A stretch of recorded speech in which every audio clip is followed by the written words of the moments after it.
Here we are recording a much different video slash podcast than I anticipated that we would be recording today. The Pacers fall 115-92 in game 5 in Milwaukee. No Giannis, no Dame. After game 1, as you might recall, I said this is a tough series to predict because both of these teams can be quite good and both of them can also be quite bad, sometimes from game to game and sometimes within the same game. That played out.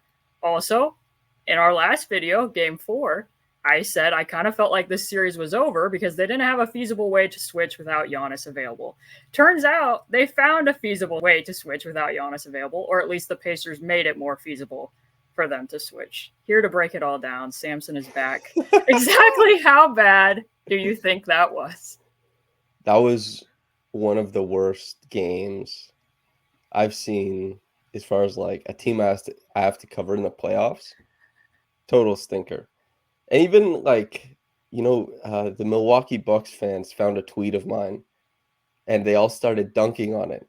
It was like stolen Chris Middleton valor, where I was like, basically, kind of simply put, Tyrese and Pascal have to be like, they can't let Chris be the defining player of these games. That doesn't mean Chris Middleton is bad. Like, under no circumstances is that what that's suggesting. Chris Middleton is good. We've talked about Chris glowingly in my writing here. Tyrese Halliburton is in like all NBA conversations. Pascal Siakam wants a max at the end of all of this. Chris Middleton is a good player and a playoff riser by all, any type of measurement.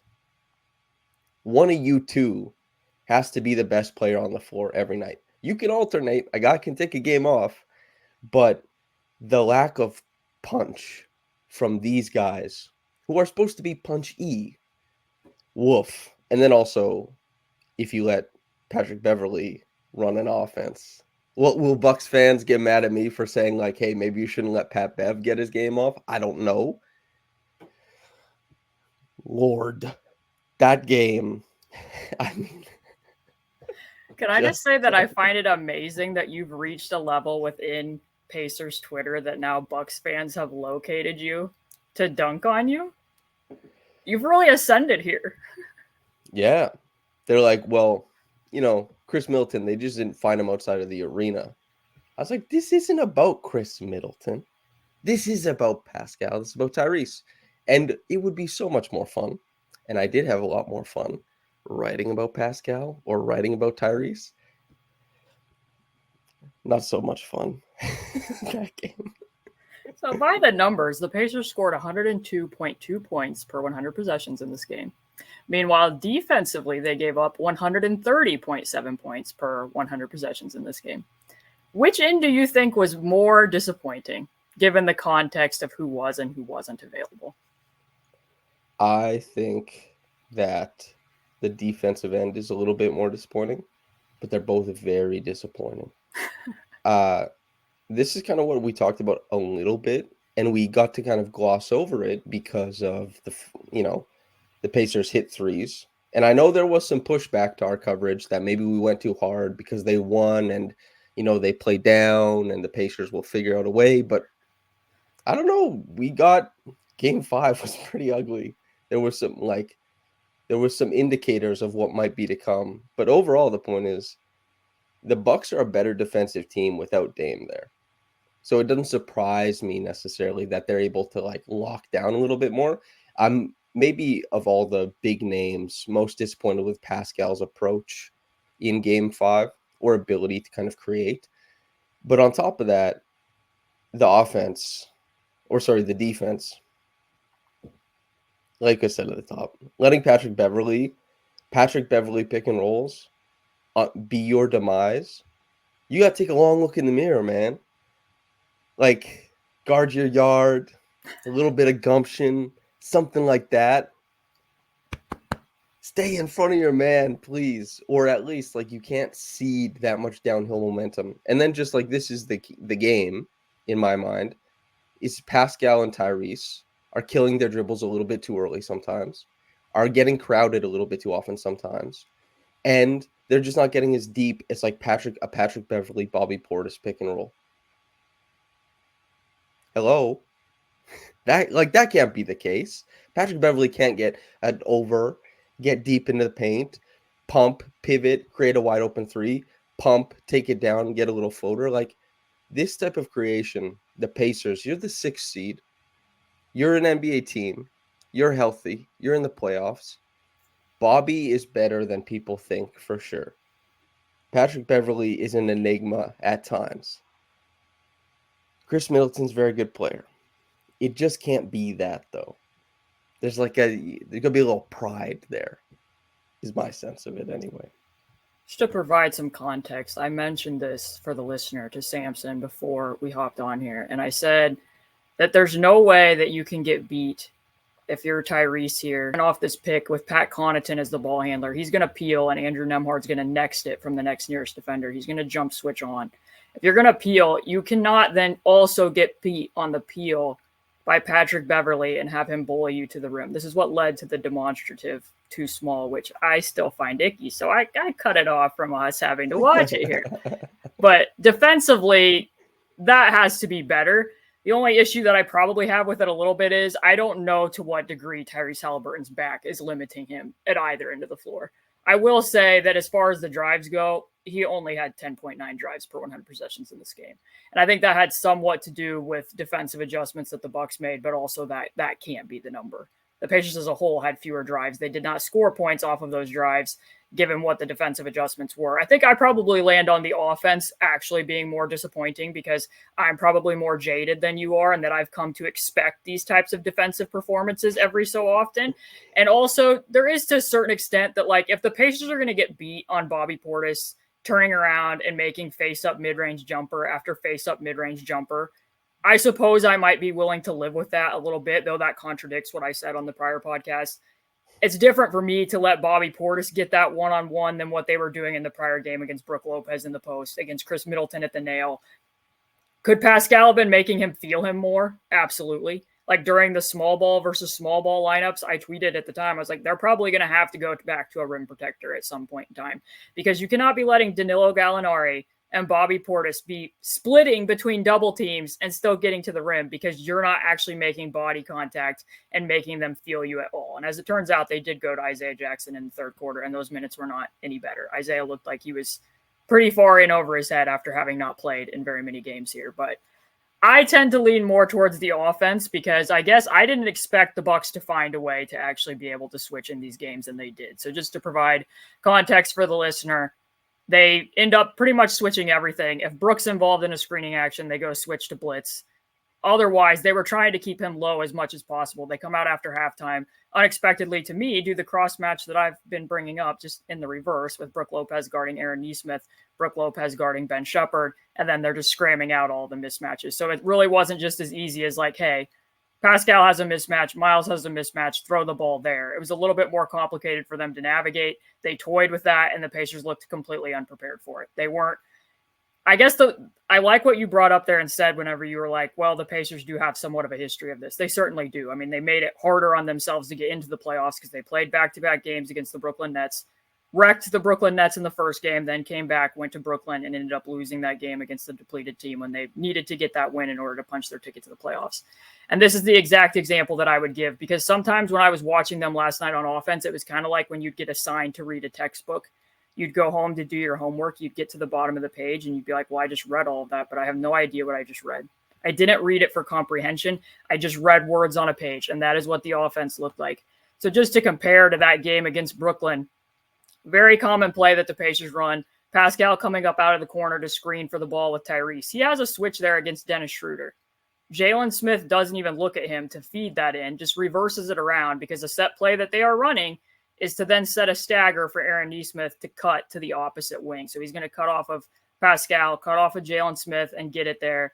He doesn't have a clean shot, so this is where he doesn't make quite as much of an impact as a ghost screener as what you would have seen from Buddy at the time because he's just relocating. He's not actually brushing and making any contact there to get that defender to open their hips. So Tyrese doesn't have an advantage until finally they pass the ball around, and Andrew Nembhard, as he's had to do sometimes at the back end of the season, ends up having to throw a grenade. Exact same scenario. They run it at the same point in the game. After halftime against the Milwaukee Bucks, they run that play.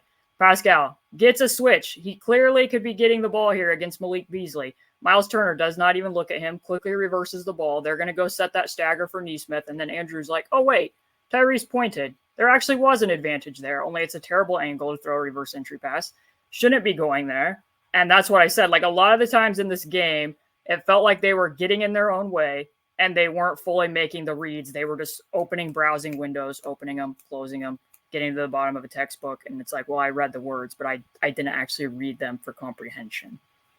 That was, it's going through the motions, in the piece I wrote last night when I was talking about, as we went into halftime, silver linings, things that could be much better.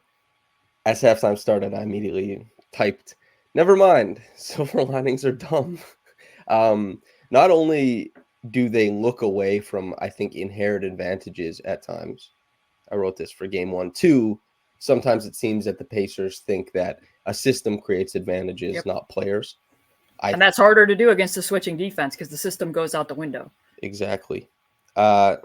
Take the ball, get it to advantageous spots. It kind of just has to be basketball sometimes. Like, it can't be system. It just has to be like, well, if Pascal didn't have a good game, and Pascal made, I think, poor decisions sometimes, as you mentioned, letting the double come to him instead of playing, as you said, with momentum, getting to more dangerous spots on the floor. If you can push before the double comes, the double has to meet you in a worse spot for the double. It'll still come, and maybe it's not as relaxed and like, okay, I see the double coming, I can make the read ahead of me. But Pascal, make the double meet you at a different point on the floor. That's what you're so good at, dragging doubles, bringing them to loose places, breaking apart how a defense wants to guard those actions. You have to do that. He didn't do a great job. But also, you got Malik Beasley in the middle of the floor. Get the ball there. If you want to just run offense and have everything above the break, paywalled paint offense, you can't get in on it. You've been microtransactions. Like, what is the point? You're not going to create good looks. You're going to score 92 points. You're going to have extremely poor points per chance off of picks. You're not going to score anything worth mentioning in the half court. And also, you're going to disaffect your bigs, whether it's Miles or Pascal, who go set screens, carve out room on the inside, and then just watch you guys ping the ball above the break. Now, as I said, Pascal, pretty poor game. Could have been better. The fact that when he was guarding Bobby Portis, his idea of physicality was to wrap around and try and smack the ball once upon, initiating contact. Not good game for him. However, the roster is the roster. You have to try and work with what's there. And even though Pascal isn't having a good game, you got to go to advantages. And he's got to see the ball and that kind of stuff. Tough. Really tough. And that's exactly what I kind of want to disentangle here. Because no force is what I would title some of these possessions. So, like I said, if Brook was involved in the screening action, the Bucks were either immediately just keeping 2 on the ball, or once he got switched, then they'd bring the hit from the nearest adjacent player at the top of the key. So here they blitz, they get it to Miles. Pascal immediately has to cut to the basket here. You can't allow Patrick Beverley to catch up to you and then immediately pass out of that around to the perimeter until finally Tyrese backs out. And now it's just a pull-up 2 with Brook Lopez in rotation. That's a missed opportunity. That's not enough force from anybody that's playing. Same thing here. They keep getting these mismatches with Pascal over there on the left block, and then they'll ghost it so that they can get a better wing entry from Aaron. And like I said, he's allowing the double team to come instead of automatically spinning when he has that mismatch to go baseline away from Chris Middleton. So now it's just more of what you said, pinging the ball around the perimeter until you finally find an open spot on the arc to let go of the 3. And maybe that works in game 4 because you make 22 of 43 attempts or whatever it was, but they weren't making those types of shots in this game. Same scenario. Pascal left wing. They're going to ghost it to try to get the better wing entry to him. He catches it, immediately go against Pat Connaughton. Instead, Brook Lopez comes over. And this is one thing that I actually do like that the Pacers have gone to more often, that whoever gets the big on the perimeter, they'll use Pascal to drive the big. So he will drive at an angle. Bigs are pretty inclined to help on drives. That allows the players on the perimeter to attack the mismatch through the closeout rather than head on, which is better suiting a lot of the personnel that are currently on the roster. But if you're going to do that, I really want Aaron Nesmith to cut and do a pitch back into all that open space behind the ball instead of having Miles Turner then kind of lurk in there. This isn't creating anything for anybody until finally just more shots around the perimeter. I suppose maybe you like that one with the longer contest from Brook Lopez, but these are all ones like, again, Tyrese, 10 drives per 100 in this game. You have Brook Lopez wrong-footed in space, and he backpedals back out to the wing so that he can take a contested three. That's where you need more in both instances from Pascal and Tyrese to be recognizing, like I said, that's a lot of inertia where they needed to be playing with more momentum, and particularly forward momentum toward the basket. There is you can feel it when you watch games. Now, maybe not everyone feels everything the same way, but an inherent sense of danger when a Bucks player has the ball, live dribble, going downhill. You do not feel that watching the Pacers. With the Pacers, you see so much of that kill the dribble early, whether if it's like Pascal, for example, right? Maybe Pascal isn't super comfortable with his handle right now, and he doesn't want to like throw the dribble ahead into space, gather, and get all the way to the rim. So he's pulling early and missing a lot of short mid-range shots lately. Not good. Or Tyrese not necessarily killing his dribble, but maintaining the dribble and resetting above the break with a live dribble. Like, I'm glad you kept the dribble alive and all that kind of stuff, but these guys, like, you got to risk something. There has to be danger to what you do. You have to be. I know the Pacers are used to like this formulaic offense comes easy thing, but you got to grind now. And grinding means going beyond your comfort zone and expecting your talent to carry you through the places where you aren't necessarily the most comfortable. This is a lot of why some players really struggle in the playoff environment, or especially when they reach it for the first time. It is finding comfort where there is very little comfort. It is relying on your talent to kind of like help you ascend over some coverages. And the Pacers being pretty passive against a Bucks team that, credit to the Bucks, not only, Chris Middleton for being like the best player over the past 3 games. Pretty awesome for him. Hell yeah. He's been great. I think the reads he makes as a playmaker have been really good. I think the shot making has been fantastic. Bobby Portis brought his hard hat and made 10 short mid-range shots last game. Just great shooting. Patrick Beverley is running like a competent pick and roll offense as Patrick Beverley. All that stuff is good, and they competed on defense. They threw the kitchen sink at the Pacers, and the Pacers are just like ho-hum, passive. You could see towards the end of the game when they're still down 20. Okay, now we're pressing. Now it's full court. Now our drives, we want to get all the way to the rim. We want something guaranteed. You can see that switch that they're like, okay, I have to get to the rim because this is a better shot. No longer are we just doing like handoffs above the break, seeing what's happening. That type of urgency is supposed to be present. It can't be the whole game. Very few teams achieve that. But during large portions of the game, and for the Pacers, it just wasn't there. That passivity has allowed the Bucks, the less talented team, the far more injured team, to punch up. It's a shame, really. Big talking point from this game that people will be angry at me if I don't bring up and that we don't discuss. Turning point, 2 minutes and 22 seconds left to go in the first quarter. The Pacers are up 10. Doug McDermott makes a 3. He plays less than 2 minutes. Comes in solely because the Bucks are in zone. Makes a 3 against the zone. The Bucks do not play any more possessions of zone. His role for the game is over. The Pacers are still playing some hybrid lineups. I'm pretty sure that one starter was always on the floor. There was roughly like a minute when Pascal and Tyrese weren't out there, but Miles still was. But mainly a lineup with TJ, Ben Shepherd, Obi, and then Nembhard/Nesmith with Pascal. They're playing small. The Bucks are also playing small with Bobby Portis and Gallinari, which is something that you and I discussed on the prior pod about what did you think of that spread lineup. It felt to me like the Pacers were having some problems defensively against it. By the 8:45 mark of the second quarter, the Pacers only have a 2-point lead. So lots of people online on the Pacers timeline very frustrated with rotation decisions there, that the Pacers went so deep into their bench.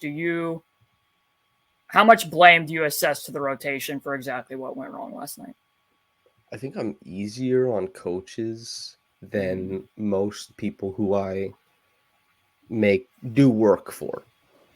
And so this could be a hole in my analysis, but I think a lot of times rotation or like lineup data and those kinds of things bubbles up when I think some of the problems are elsewhere. We had a big run in game 4. the big miles, like can a three, bury Brook under the ground with a dunk, get a block. Like that was without Pascal or Tyrese on the floor too. And these are very short stints. And I know you and I expressed in game one some incredulity about, wow, they went no Tyrese, no Pascal, and that didn't really go well in a short amount of time. I look at this game and I say, correct, it didn't go well. They tried something. But I also look at this game and I see that they lost by 23. And I think maybe Rick tried to get away with something there, and it doesn't always work. He'll probably use that as a learning tool, I hope. Maybe he'll be a little bit more conservative in that sense. But there's so much more in this game when like all of your guys are out there, and Bobby Portis, Patrick Beverley are your undoing, and Chris Middleton, of course, who was awesome. It's a lot bigger than that rotation decision in my mind. Like, and to the people who are noticing that, like, yes, absolutely correct. But is that like an inflection point in the game? I'm not so sure, you know? I think it just happened to coincide with what the turning point was. I mean, I certainly do not think that 2 minutes of Doug McDermott against the zone possession really had much to do with the outcome at all. And I will say that before the playoffs even started, I was saying that I wasn't super bullish on platoon substitutions and playing deeper with all 5 bench players at once. I did criticize the fact that they didn't have Tyrese and Pascal on the floor in game 1, as you brought up. I still want to be playing minutes without at least one of them on the floor, especially not in a closeout game. That being said, I think that the totality of this game had a lot more to do with the Bucks tried something completely different that the Pacers didn't see in the first 4 games, and it's something that has given the Pacers problems. What did you and I say during the preview pod? Like, how are they going to guard Tyrese? Probably the best thing that they could do is be able to switch against him. And at the time, I thought Giannis was going to play in some of these games. He did not. I didn't think that they were necessarily going to be able to access that, and they did. We can quibble, and we probably will when we look at more of these clips later on, about how effectively the Bucks were actually switching and whether the Pacers fully took advantage of those switches.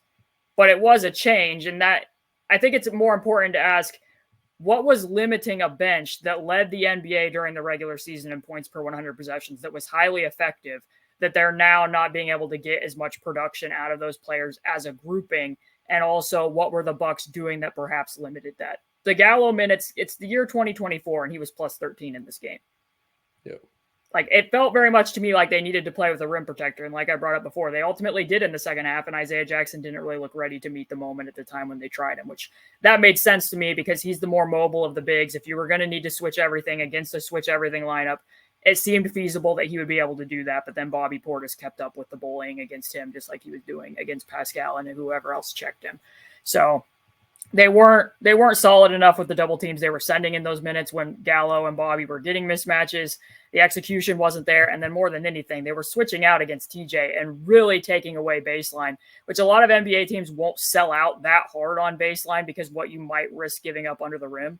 But because TJ loves to attack baseline that much and is so effective at it, there's a pretty good reason to prevent him from gnashing. It takes away a lot of the movement for the Pacers. And I think in some respects, you pretty much hit the nail on the head because it's a very interesting dichotomy that the Pacers are the more talented team and the Bucks were like, hey, we're going to force you to be scorers and we're going to take away your system. And the Bucks, on the whole, were the less talented team. And the Pacers were like, hey, we're going to live with you being scorers rather than forcing you to be a system with more role players and less talent than what we have. That's a pretty interesting approach from both teams, at least in my mind. And that more so summarizes what exactly went wrong than maybe, a few spare minutes. I'm not saying that there wasn't bad things that occurred in those minutes and that they certainly didn't let go of the rope, but things didn't get any better when Rick went back to the starters in the second quarter. And out of halftime, it certainly wasn't better with the starters when the Bucks made the further adjustment to put Lopez on Aaron Nesmith. They didn't know what to do against that. This is the unique aspect of, like, as you said, a tremendous bench, one of the best offenses in the NBA for a time, statistically one of the best offenses of all time. Watching a team, and this is why in playoffs you worry a lot less about like specialists, perhaps guys whose shots come to them really easy in the flow of regular season basketball. And this is supposed to be like, was the offense better or worse on average with like Obi versus Pascal? It's like Obi in the system is just like going to get up the floor, is going to hit, a similar percentage of threes that they were both like as Pacers. He's not missing that cut that Pascal missed, like that kind of stuff. Pascal is supposed to be there as the counter, as the knuckleball. And Pascal can't do it alone, but he certainly didn't lead by example. Is like what happens in the playoffs is they take away system, they take away scheme, and you just have to be able to like beat the guy in front of you and then play in flow. And the Pacers are having so much trouble playing in flow. It's something as simple as like if Pascal gets by Chris Middleton or Pat Bev, like puts the ball down, and Miles Turner just so happens to cut at the exact same time, and like a 45 cut, you have to start it after. You can't start it at the same time. And so he brings Bobby Portis into the lane and like doubles Pascal, and Pascal doesn't have a release valve. Like this is like flow basketball. You can't make those mistakes. And then Pascal, even when you get deep and you come to 2 feet and Nembhard is like, creeping the baseline like a shadow cat, that high-low has to be there. Even if he's not the guy who finishes at the rim, you get the ball, the defense collapses backwards. There's a way better 3 available than like the pitch around above the break threes. Missed reads, mistimed cuts. They spend way too long to enter the ball. They're not playing with force against switches. Just because there's a switch doesn't mean the possession is dead. If there's a switch, you can still attack it. The idea that like a switch nullifies everything is correct in some sense, but also you can attack a switch very aggressively as it's setting up. You can still turn the corner on a switch. You can still put the ball down. Like you said it, no force. There has to be force. There's just none. It's disappointing, man. It's not good.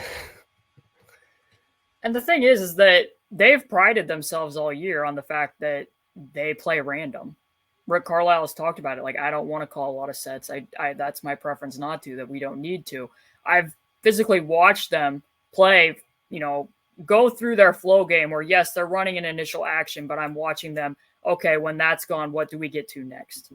Problem is some of their bridges into what they get next aren't really available to them, because that's going to be a reignition screen. That's going to be a go screen. And against a switching defense, they don't really have places to go with that. Because like I said, that in part is why I thought it was a smart adjustment for the Bucks to put Brook Lopez onto Aaron Nesmith, because he's not going to keep a live dribble against Brook Lopez in the same way that Pascal Siakam was in those tight spaces in games 1 and 2.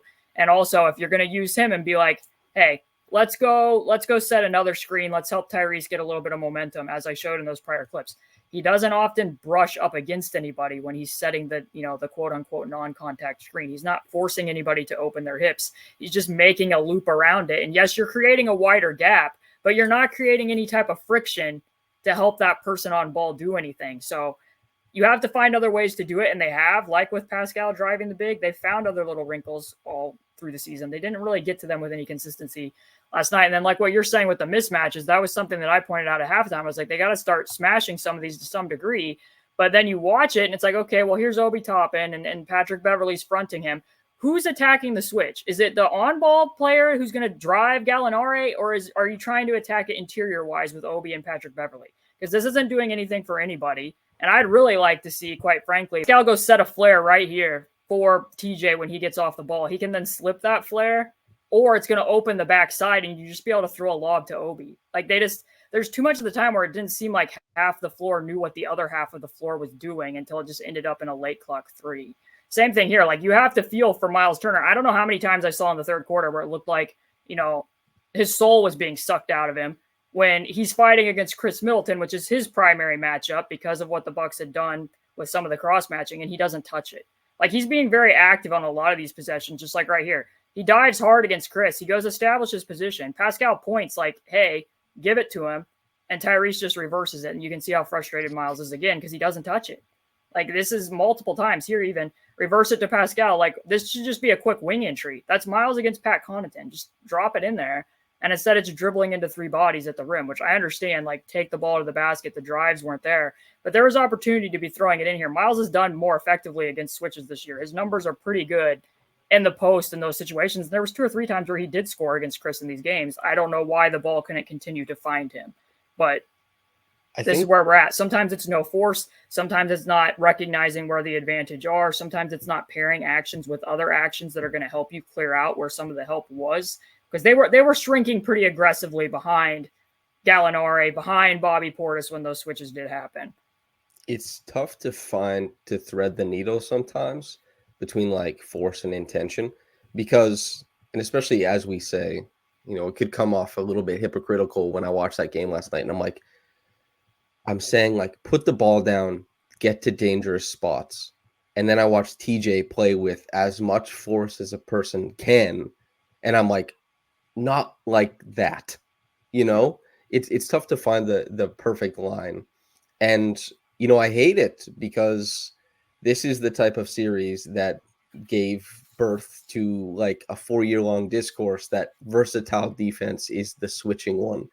And created the Vision 6-9 era in Toronto. Like, it just, you see it on these possessions, you watch it back. And I do think sometimes watching the game back and just looking for like the tiny windows of success can make basketball seem like easy and make decision-making seem easy. Sometimes there is like revisionist history, but these are very obvious windows to create advantage. And the Pacers, why ever would Miles having like a very big mismatch, establishing post position, the hand goes out? How could you ever look at that and swing the ball to Aaron Nesmith 30 feet away? And it's like, okay, he hits a contested 3, I guess. He hasn't shot the ball well in this series. Or he like makes a progressive read after putting the ball down. I'm going with Miles. Yeah. And we talked about this before the series. The Pacers have a worrying trend of not really going to their bigs who work tirelessly to create these advantages.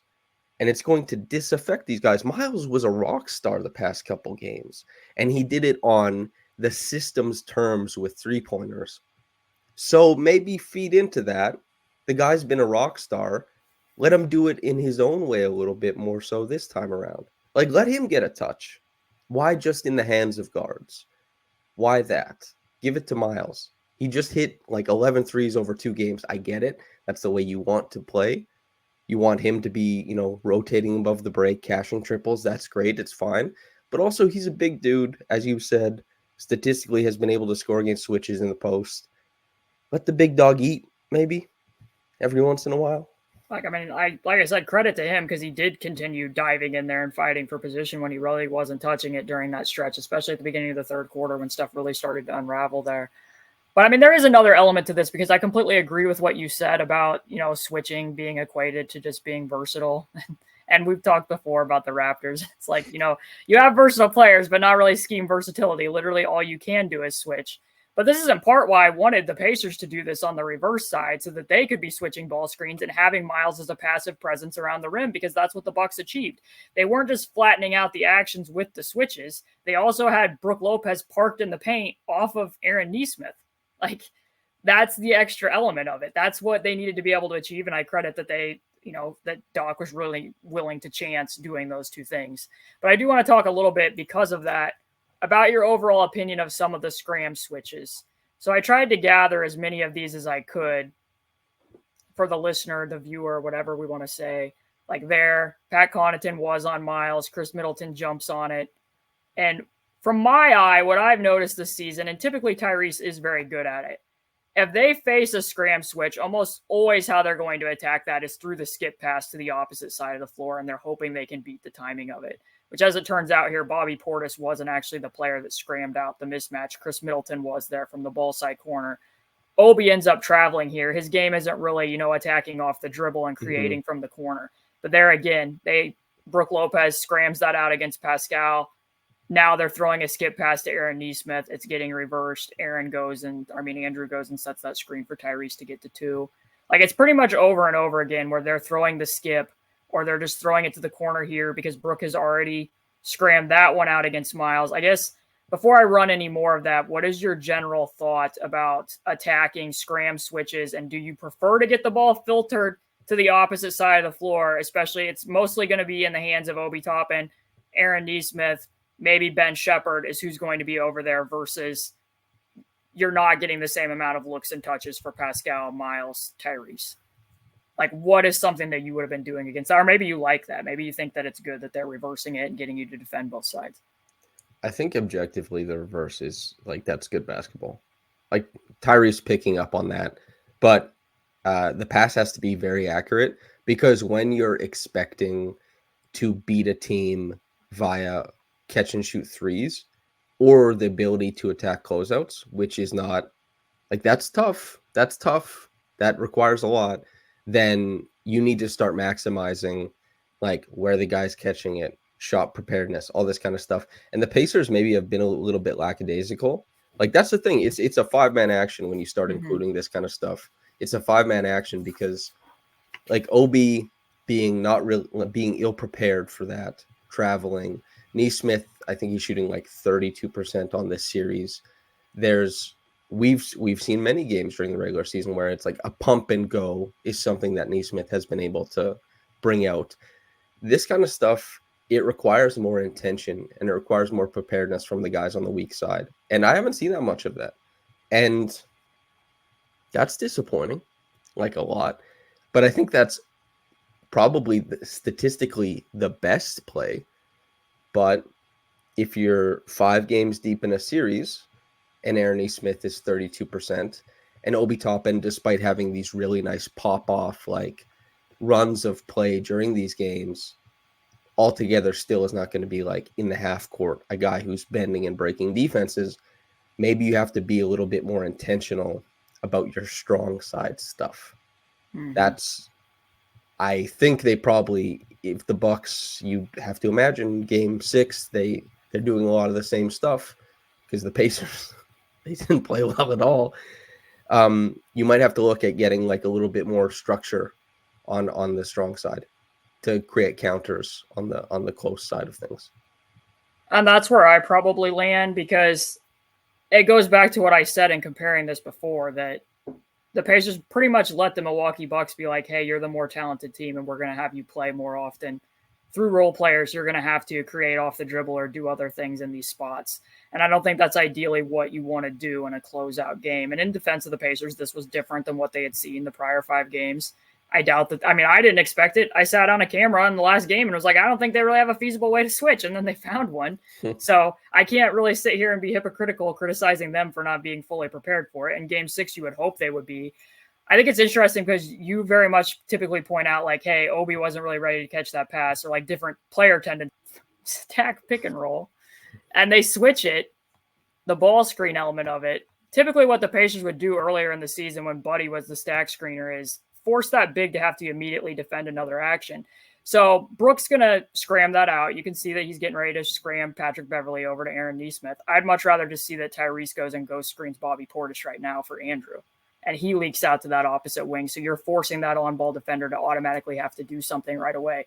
Maybe Tyrese gets open for a catch and shoot. Maybe Andrew's getting, down forward momentum to actually get the ball past the free throw line instead of trying to play through Aaron. And like you said, an off-target pass where he's having to catch it and then the closeout has time to catch up to the defense, or the defense has time to catch up.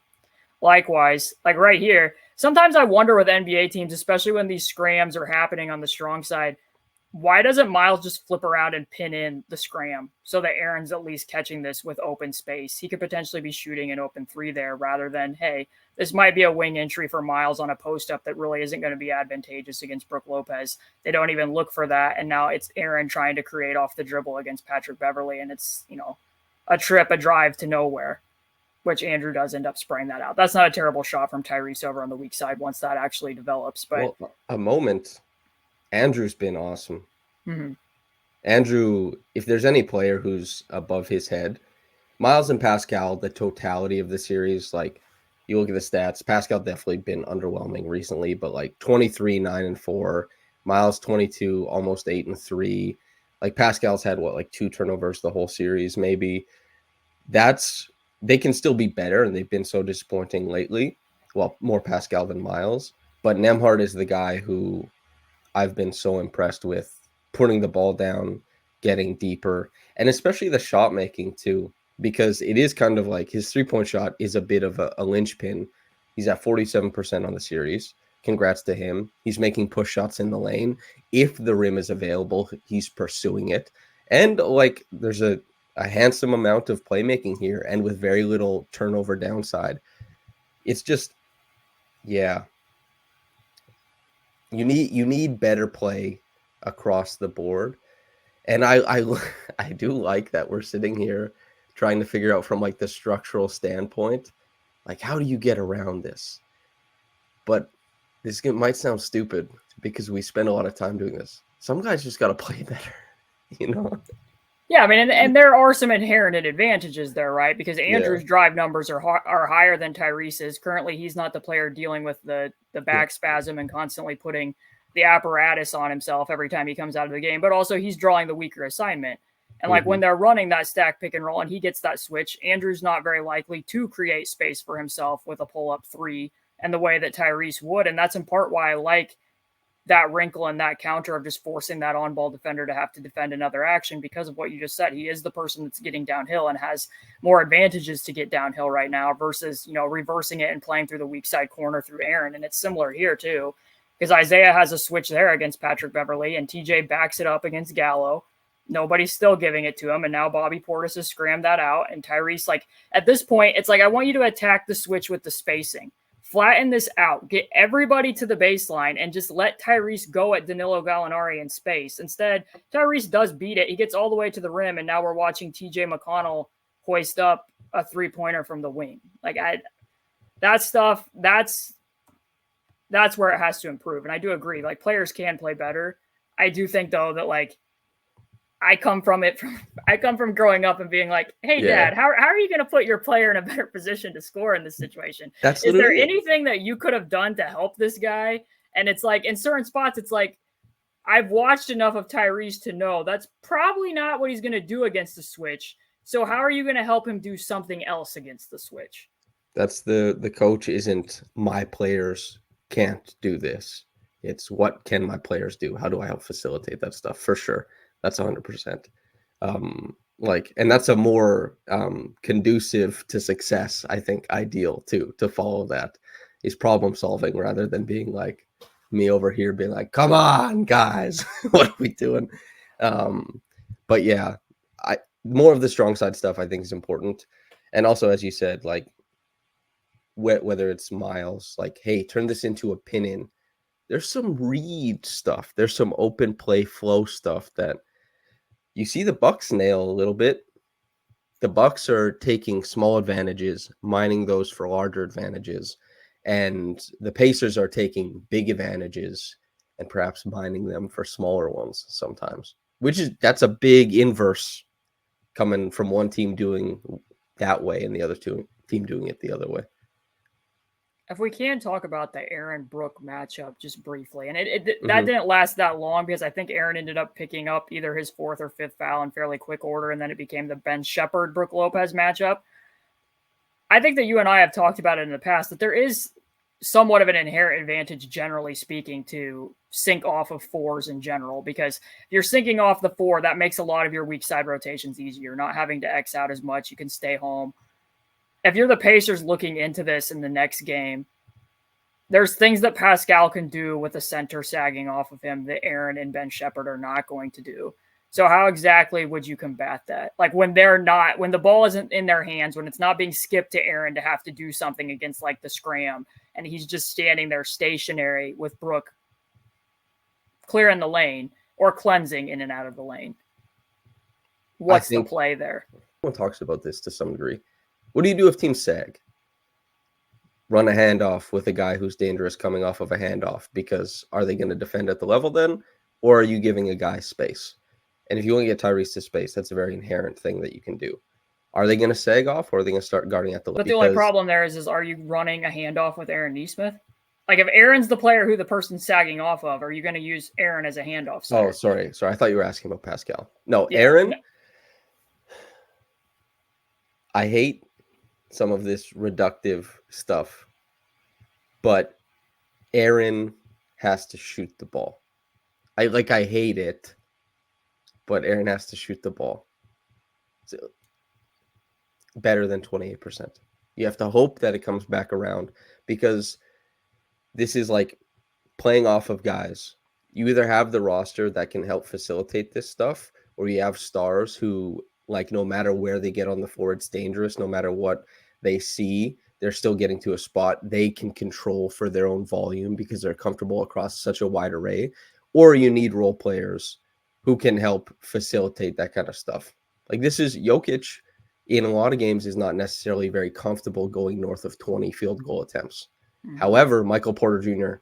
will shoot the ball. Aaron Gordon will make the cut every time that Pascal didn't out of the corner. And he'll make like the cleverest cuts. Jamal Murray will dip, dash, duck, and dodge around everything. Kentavious Caldwell-Pope. Like, if you're going to have a star who is more so facilitating looks for other players, and that's what the Pacers did during the regular season, then those guys who have shot well just have to keep shooting, because that's how you create.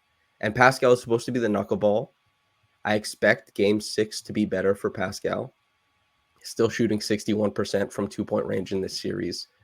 Been god-awful from the free throw line. The hitch is not good. Aaron, did you enjoy that from the fan who was yelling that anytime when Pascal got fouled, they're like, he's just going to miss these anyways? That fan was so funny. Like, it just, Middleton time. He pulls up, he cans a triple. Like, that's, so I don't know. It's pretty crazy that TNT was like, well, I guess this is just like our broadcast. It's pretty nuts to me.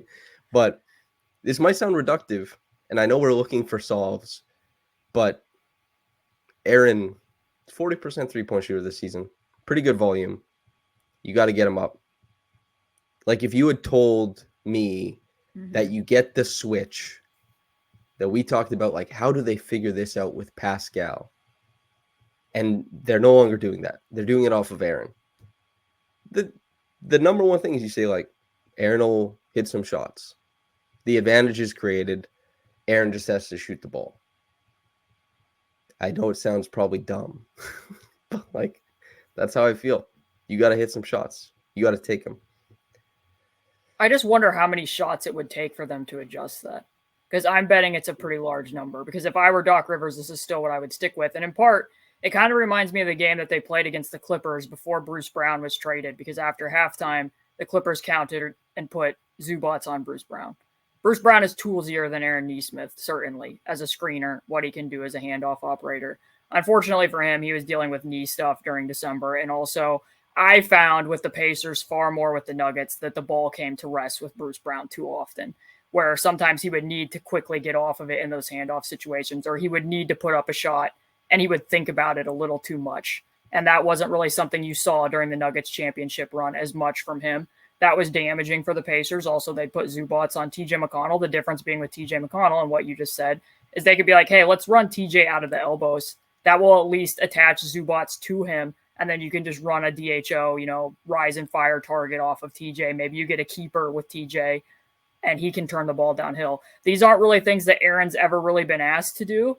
And, like, he can attack closeouts, and he's approved at that from above the break, and especially with his left hand, but he's not really seeing those closeouts right now. So it is almost as simplistic as what you're saying, that he does just have to hit shots. I just question how many shots are you going to be willing to funnel to Aaron Nesmith and hope that you might change this coverage. And the other aspect of this being is, I probably should have framed the question a little bit better, because what are you doing with Aaron when he's not shooting the ball, or when he's not involved in the action and they're just sagging off of him? Because that's what spacing is. Spacing isn't what you're doing when you're shooting. It's what you're doing when you're not shooting. And there's times where he's just parked in the corner not doing anything, and that's making it very easy for people, for Lopez just to be standing there and then taking, a quick break to cleanse out of it and going right back into the paint.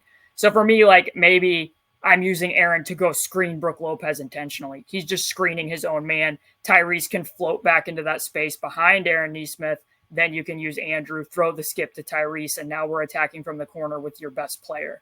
Like, those types of little tweaks, I think maybe that's a little bit more effective than just like, hey, Aaron, I know that we start most of our possessions around stack or whatever it is, with you just standing in a corner and maybe lifting into passing windows. That's not going to change what the Bucks are doing defensively right now. There's always something you can do. Definitely. Man. Yes, there's a... we talked about this with the Bucks and the Pacers early on. The Pacers are playing a scheme, trying to achieve something. And this is where I'm like, the conversation we're having is like, the Bucks are guaranteed to achieve what they want with their scheme. They don't have to. Like you don't have to beat the scheme on their terms every time. The player who has the ball in their hands wields the most power on the floor. I don't want to give everything up to like, what are we doing off the ball to outfox it?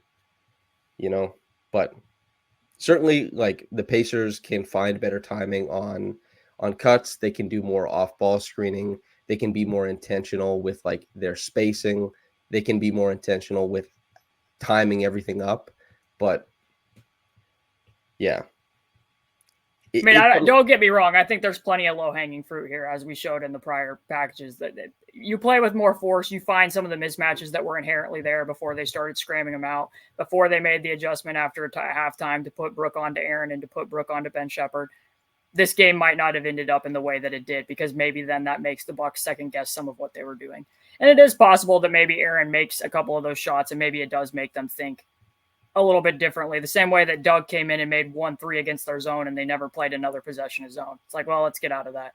That's one too many, apparently, because they never went back to it again. So it's possible those adjustments happen, and you do just have to, you do have to lean heavily into Tyrese and Pascal and be like, hey, both of you just need to play better than what you just played in that game. At the same time, this isn't something that they've seen. I have not seen any team this season put a roaming big onto Aaron Nesmith. I've not watched them try to get around it. So for me to be able to answer the questions, because I did get a couple mailbag questions along these types of lines and be like, what are they going to do? I don't fully know because I haven't seen it. Like, I've seen them do this against Bruce Brown. I've seen them do it against TJ McConnell. I know what those two guys' skill sets are. I know what types of things they tried to counter it with. Those aren't really things that you're going to do with Aaron, other than like what you said, just hoping that he makes enough threes that they don't keep doing it. I guess. It's also like, is Chris Middleton's shot chart or like the shot quality like easy right now? I don't think so. I think he's taking hard shots. I think he's hitting hard shots. I think Bobby made hard shots. I think when Lopez popped off, a lot of them were hard shots. Like Malik Beasley last game hit easy shots, and he helped swing some runs for the Bucks. And Patrick Beverley, I think, hit quite a few easy shots and then got to the line outside of that. But there is like shot quality, and then there's talent, and there's like your talent has to play up to the talent level, and you guys like you got to bring it. And it probably sounds reductive, but at some point in time, there just has to be more there, and structure can do so much. But sometimes, like, the difference between the switch working and the switch not working is like, did you let the switch settle in? Did you attack his hips as soon as he stepped out on the switch? Pascal getting doubled is like what we talked about early. How quick did you go?